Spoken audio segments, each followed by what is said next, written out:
வணக்கம். நான் மெய் ஜோதிட ஆலோசகர் கே கார்த்திகேயன் கள்ளக்குறிச்சியிலிருந்து பேசுகிறேன். இன்றைக்கு நாம் பார்க்க போகும் தலைப்பு மருத்துவ ஜோதிடம் என்பது உண்மையா பொய்யா? மருத்துவ ஜோதிடம் என்பது சொல்ல முடியுமா? அந்த மருத்துவ ஜோதிடத்திற்கு பின்னால் ஒளிந்திருக்கும் உண்மை என்ன? இப்போ பேச போகிறோம். இப்போ இங்கே நான் என்ன கொடுத்துருக்கேன்?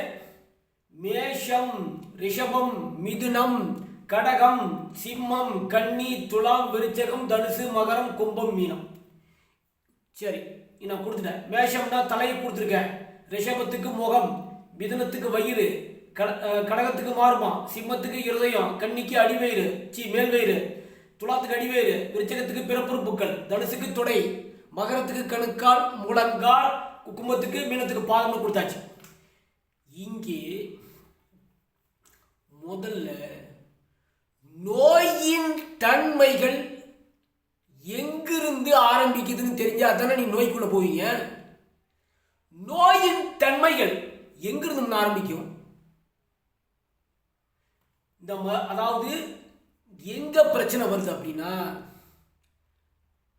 கோள்களுக்கு பரிகாரம் செய்தால்தான் நோய் தீரும் என்ற ஒரு முட்டாள்தனத்தை, மூடத்தனத்தை எதிர்க்க வேண்டிய கட்டாய சூழ்நிலைக்கு உண்மை ஜோதிடர்களாகிய, அதாவது விமலன் உண்மை ஜோதிட மாணவர்களால் தள்ளப்பட்டு விட்டோம்ங்கிறத உண்மை. பரிகாரம் செய்தால் அனைத்து விதமான நோய்களும் தீர்ந்துவிடும். சரிங்க, ஒரு உதாரணத்துக்கு வச்சுக்கோங்க. சரி, அது ஒரு பக்கம் இருக்கட்டும். நோய் எங்கிருந்து வருகிறது? மூலமே தெரியாத நீ நோய்க்கு பரிகாரம் எப்படி போய் சொல்லுவ? பரிகாரம் சொல்லும் ஜோதிடர்களை நான் கேட்கிறேன், நோய்க்கு எது மூலம்னு தெரிய உங்களுக்கு தெரியுமா? முன்ன அது தெரியாது. அதாவது அனைத்து விதமான நோய்களுக்கு அடிப்படை காரணம் உடம்பில் உள்ள அழுக்குகளே. என்னங்க? உடம்பில் உள்ள அழுக்குகளே. அந்த அழுக்குகளை நீர் மூலமாகவும், மலம் மூலமாகவும், வியர்வை மூலமாகவும், மூச்சு துவாரங்களின் மூலமாகவும் வெளியேற்றுகிறான் மனிதன். அந்த அழுக்குகளை ஒவ்வொரு ராஜ உறுப்பில் தங்கும் பொழுது நோய்கள் ஏற்படுகிறது. அழுக்குகளை முழுமையாக வெளியேற்றவில்லை ஒரு மனிதன், அழுக்குகளை முழுமையாக உடலில் வெளியேற்றவில்லை என்றால் அவனுக்கு நோய் கூடுகிறது. அழுக்குகளை வெளியேற்றிவிட்டால் அவன் நோயிலிருந்து விடுபடுகிறான். இதுதான் உண்மை. அழுக்கு தான் நோயை தீர்மானிக்கிறது. இன்னும் புரிஞ்சுங்க, நோய்கள் என்பது அழுக்குகளின் மூலமாகத்தான் ஒரு மனிதனுக்கோ விலங்குகளுக்கோ வரக்கூடிய நோய். அழுக்குகள் உடலில் தேங்கி இருக்கும் அழுக்குகள்னு முடிவு பண்ணி எங்க தேங்குது? முதல்ல இந்த இடம் இங்க பாருங்க. இங்க கைகளில் இருக்கக்கூடிய அந்த முடி இருக்கு பார்த்தீங்களா? இங்க வியர்வை மூலமாக அழுக்குகள் வெளியேறவில்லை என்றால் தோல் நோய்கள், சோரியாசிஸ், இச்சிங்கு, மனுஷனுக்கு இந்த வெள்ளைப்படுதல், தோல் சார்ந்த அனைத்து நோய்களும் கவனிங்க. இங்கே உடம்பில் இருக்கக்கூடிய அனைத்து வேர்வைகளும், அதாவது தோலில் உள்ள அனைத்து வேர்வைகளும் வெளியேற முடியாமல் போனால் தோல் சார்ந்த நோய்கள் மனிதனுக்கு ஏற்படுகிறது. நல்லா கவனிக்கணும். அடுத்தது நுரையீரல் என்ற சொல்லக்கூடிய இந்த மூச்சு மூலமாக அழுக்குகள் தங்கும் பொழுது அவனுக்கு மாரடைப்பு, சுவாச கோளாறுகள், ஆஸ்துமா, வீசிங்கு அனைத்தும் ஏற்படுகிறது. அதாவது நுரையீரல் அந்த சம்பந்தமான நோய்கள். அதாவது இருதயத்தில் அழுக்குகள் தங்கினால் ஹார்ட் அட்டாக் ஏற்படும். ஹார்ட் அட்டாக் எங்குங்கிறது ஏற்படும்? அந்த அழுக்குகள், உடம்பில் உள்ள அழுக்குகள் அனைத்தும் இருதயத்தில் தங்கினால் ஹார்ட் அட்டாக் வந்துடும். கவனிங்க, உடம்பில் உள்ள அழுக்குகள் கிட்னியில் தங்கும் பொழுது கிட்னி சார்ந்த பிரச்சனைகள் அவனுக்கு மனிதனுக்கு ஏற்படுகிறது. மூளையில் அழுக்குகள் தங்கும் பொழுது மூளை கோளாறு ஏற்படுகிறது. கணையத்தில் அழுக்குகள் தங்கும் பொழுது சர்க்கரை வியாதி ஏற்படுகிறது. இதுதாங்க உண்மை. நோயின் மூல காரணம் எது? அழுக்குகள்.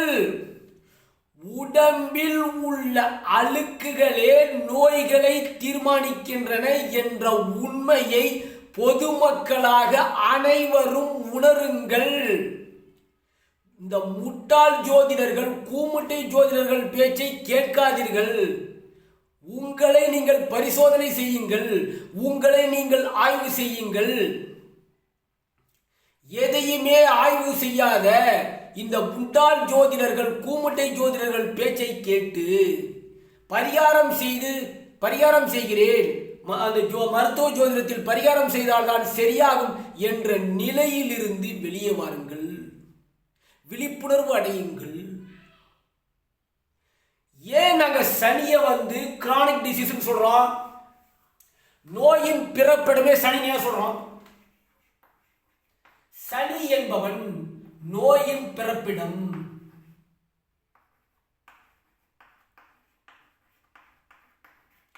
இதை நாங்கள் ஏன் சொல்றோம்? அழுக்குக்கு, உடம்பில் உள்ள அனைத்து விதமான அழுக்குகள், எங்கெங்கெல்லாம் அழுக்குகள் இருக்கின்றனோ அதை சனியனுக்கு தான் நாங்கள் கொடுத்துருக்கிறோம். அழுக்கு, இது அழுக்கு. ராகு ரசாயனத்தால் உண்டாகும் அழுக்குகள். எப்படி அப்படின்னா, இந்த டிவி பார்க்கறது, செல்போன் பார்க்கறது, எலக்ட்ரிக் சாதனங்கள் மூலமாக வரக்கூடிய கழிவுகள், காற்றால் வரக்கூடிய கழிவுகள், ரசாயன கழிவுகள் உடம்புல தங்கிறது பூரா ராகு. கவனிங்க, ஆக மொத்தம் சனியனும் ராகுவும் உடம்பில் உள்ள கழிவுகள். ராகு என்பது நச்சு கழிவுகள். வச்சுக்க, உங்களுக்கு புரியுற மாதிரி சொல்றேன். நச்சு கழிவுகள், இது கழிவு, அழுக்கு. அழுக்கு ரெண்டு அழுக்கு தான். இது டேஞ்சரஸ். இந்த ராகு இருக்கிற அழுக்கு இது டேஞ்சரஸ் தான். அழுக்கு, அழுக்குகள் உடம்புக்கு நோயை உருவாக்குறது. இதுதான் முன்ன. இந்த அடிப்படை விழிப்புணர்வை தயவு செஞ்சு தெரிஞ்சுக்கிங்க. அதனால தான் நாங்கள் கிரானிக்கல் டிசீஸ், சனியன், நாற்பட்ட நோய்க்கு சொந்தக்காரன் சொல்றதுல பூரா இதுதான் அழுக்கு தான். அழுக்கு வெளியேறிவிட்டால் நோயிலிருந்து ஒரு மனிதன் விடுபடுகிறான். இதை புரிஞ்சுங்க எப்பயுமே. இதனால தான் நாங்கள் உங்களை நீங்கள் ஆய்வு செய்யுங்கள்னு சொல்றோம். இனிமேல் ஒவ்வொன்றா இந்த நோய் எப்படி வருகிறது, ஒவ்வொரு உறுப்பின் மூலமாக என்னென்ன நோய் வரும், எப்படி நீங்கள் தற்காத்துக் கொள்ள வேண்டும், எந்த விதமான உணவை எடுத்துக்கொள்ள வேண்டும், அதாவது உணவுகள் எப்படிப்பட்ட உணவுகள் அப்படின்னு ஒவ்வொரு வீடியோவை நான் போட்டு வரேன். ஏன் என்றால் இது மக்களுக்கு இது விழிப்புணர்வு மிக்க பதிவு, வாடிக்கையாளர்களுக்கு விழிப்புணர்வு மிக்க பதிவாக இருக்கிற காரணத்தால் தான் இந்த வீடியோ போடுறேன். ஒவ்வொன்றா இனிமேலும் அதாவது கோள்களின் உளவியல் தன்மை நான் இடத்துல ஒவ்வொரு வீடியோ நான் போட்டு வரேன். ஆதரவு கொடுங்க, சப்ஸ்கிரைப் பண்ணுங்க, ஷேர் பண்ணுங்க, பெல் ஐக்கனை கிளிக் பண்ணுங்க. இந்த வீடியோ அனைவருக்கும் சென்று சேருங்க. நன்றி, வணக்கம். வாழ்க வளர்க, அனைவரது வாழ்வும் சிறக்கட்டும், அனைவரது மகிழ்ச்சியாக இருக்கட்டும். நன்றி, வணக்கம்.